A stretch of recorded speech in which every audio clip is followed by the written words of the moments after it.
INDI ಕೂಟದಲ್ಲಿ ದಿನಕ್ಕೊಂದು ಕಿತ್ತಾಟ. 5 ರಾಜ್ಯ ಚುನಾವಣೆ ಬಳಿಕ ಕೂಟದಲ್ಲಿ ಬಿರುಕು ಬೀಳ್ತಾ ಇದೆ. 5 ರಾಜ್ಯ ಚುನಾವಣೆಯ ಬಳಿಕ ಕೂಟದಲ್ಲಿ ಬಿರುಕು ಮೂಡಿದೆ. ದಿನೇ ದಿನೇ ಶಕ್ತಿ ಕಳೆದುಕೊಳ್ತಿದೆ ಐಎನ್ಡಿಐ ಕೂಟ. 4 ರಾಜ್ಯಗಳಲ್ಲಿ ಮಕಾಡೆ ಮಲಗಿದ ಐಎನ್ಡಿಐ ಕೂಟ 4 ರಾಜ್ಯಗಳಲ್ಲಿ ಮಕಾಡೆ ಮಲಗಿದೆ. ಯಾರು ಊಹಿಸದ ರೀತಿಯಲ್ಲಿ ಬಿಜೆಪಿಯಲ್ಲಿ ಬಂಗಾಳದಲ್ಲಿ ಗೆದ್ದಿರೋದು ಬಿಜೆಪಿ. ಐಎನ್ಡಿ ಕೂಟದಲ್ಲಿ ಇದೀಗ ದಿನಕ್ಕೊಂದು ಕಿತ್ತಾಟ. 5 ರಾಜ್ಯ ಚುನಾವಣೆ ಬಳಿಕ ಕೂಟದಲ್ಲಿ ಬಿರುಕು ಜೋರಾಗಿದೆ. ದಿನದಿಂದ ದಿನ ಶಕ್ತಿಯನ್ನ ಕಳೆದುಕೊಳ್ತಿದೆ ಐಎನ್ಡಿಐ ಕೂಟ. 5 ರಾಜ್ಯಗಳ ಪೈಕಿ ಈಗಾಗಲೇ ಕಾಂಗ್ರೆಸ್ ಒಂದೇ ಒಂದು ಕ್ಷೇತ್ರದಲ್ಲಿ ಮಾತ್ರ ಕಾಂಗ್ರೆಸ್ ಜಯವನ್ನ ಸಾಧಿಸಿರೋದು. ಒಂದು ರಾಜ್ಯದಲ್ಲಿ ಮಾತ್ರ 4 ರಾಜ್ಯಗಳಲ್ಲಿ ಮಕಾಡೆ ಮಲಗಿದೆ. ಯಾರು ಊಹಿಸದ ರೀತಿಯಲ್ಲಿ ಬಂಗಾಳವನ್ನ ಗೆದ್ದಿರೋದು ಬಿಜೆಪಿ. ದಿನಕ್ಕೊಂದು ಕಿತ್ತಾಟ. 5 ರಾಜ್ಯ ಚುನಾವಣೆ ಬಳಿಕ ಕೂಟದಲ್ಲಿ ಬಿರುಕು. ದಿನೇ ದಿನೇ ಶಕ್ತಿ ಕಳೆದುಕೊಳ್ತಿದೆ ಐಎನ್ಡಿಐ ಕೂಟ. 4 ರಾಜ್ಯಗಳಲ್ಲಿ ಈಗಾಗಲೇ ಮಕಾಡೆ ಮಲಗಿದೆ.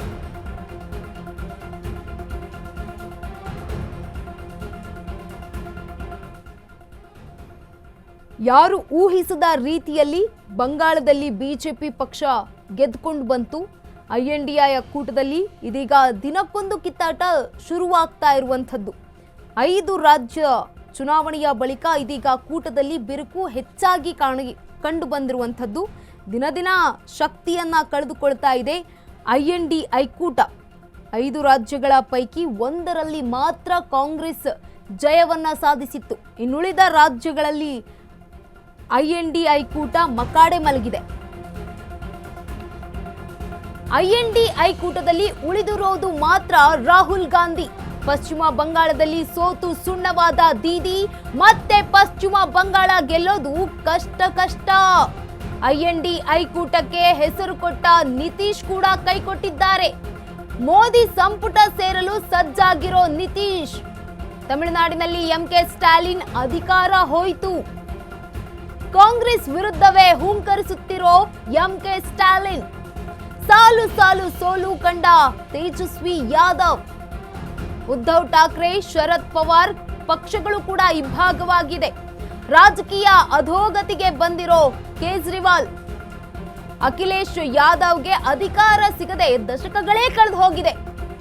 ಇಂಡಿಯಾ ಕೂಟದ ಭವಿಷ್ಯ ಆಗಮ್ಯ ಗೋಚರ. ಈಗ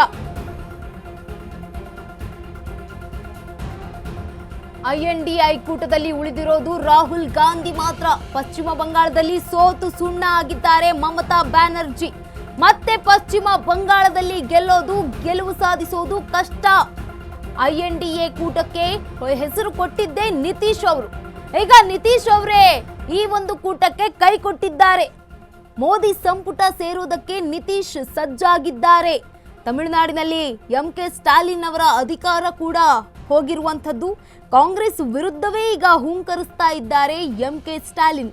ತಮಿಳುನಾಡಿನ ಮಾಜಿ ಮುಖ್ಯಮಂತ್ರಿ. ಸಾಲು ಸಾಲು ಸೋಲು ಕಂಡಿದ್ದಾರೆ ತೇಜಸ್ವಿ ಯಾದವ್. ಇತ್ತ ಉದ್ಧವ್ ಠಾಕ್ರೆ, ಶರದ್ ಪವಾರ್ ಅವರ ಪಕ್ಷಗಳು ಕೂಡ ಈಗಾಗಲೇ ಇಬ್ಬಾಗವಾಗಿ ಹೋಗಿರುವಂಥದ್ದು. ರಾಜಕೀಯ ಅಧೋಗತಿಗೆ ಬಂದಿರೋದು ಕೇಜ್ರಿವಾಲ್ ಅವರು. ಅರವಿಂದ್ ಕೇಜ್ರಿವಾಲ್ ಅವರು ಕೂಡ ಇದೀಗ ಅಖಿಲೇಶ್ ಯಾದವ್ಗೆ ಅಧಿಕಾರ ಸಿಗದೆ ದಶಕಗಳೇ ಆಗೋಗಿದೆ.